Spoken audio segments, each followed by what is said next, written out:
Is there a seasonal change in that menu? How often does that change? We try to change it every 3 months, but honestly, it depends on what the farmer brings in. Every now and then we have people come in our back door and say, hey, we have some fresh morels, like 5 pounds of morels, would you like to have it? Sure. It's like, yeah.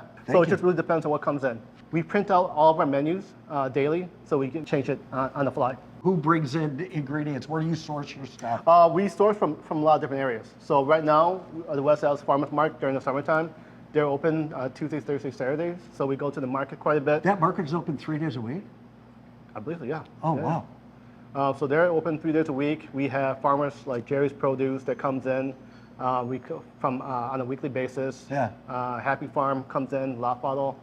We utilize a lot of different people. Is there a season you look forward to as a chef? No, every change is a change. Oh, really? Yeah. And they're all exciting for you? They're all very exciting. Really? I love the spring because then everything's just growing fresh, and then I get to go out I forage myself, whether it be for fiddleheads or for morels.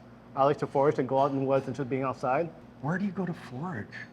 If you tell me you have land near Holy Hill, I'm going to die here. No, I mean, I would love to have my own very own land. No doubt. But honestly, public land, anywhere you want to go. Really, and you can find this stuff.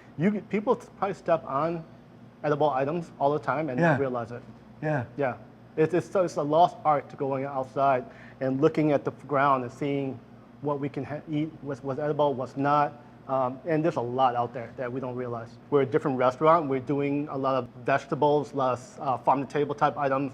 The fact we have things like bulgogi meatballs that's a little bit different. And now our duck fat burger, which became to be like a household name around this area, we based it in duck fat, which is like so decadent. It's different, but done in a way that people recognize it.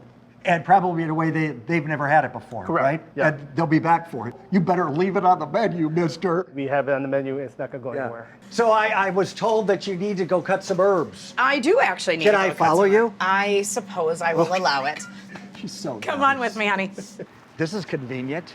The herbs are on the property. So today, because we are making you a lovely fresh ramp-and-morel pesto gnocchi, I'm just going to be garnishing it with a little bit of fresh basil. Great. We've got nice fresh You'll basil be getting for the more night. from that. Absolutely. Right. So what else do you have? Excuse me. So we actually have another basil over here because we do go through a pretty decent amount. We have fennel, we have chives, we have English thyme, and this one is actually a licorice vine. So this is tarragon.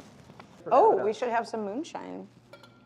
Some moonshine. Mm-hmm. We make our own Vietnamese moonshine. Oh, really? And it's spectacular.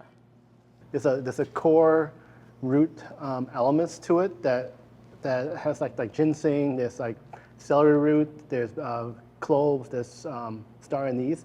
It's very kind of like very medicinal and also like herbaceous. Plus the toasted birch bark and the mushrooms. And then what makes it gives us two wild roots, where we add a little bit of toasted birch bark and some more dried morel mushrooms in there. So it just gives it more of an earthy type flavor.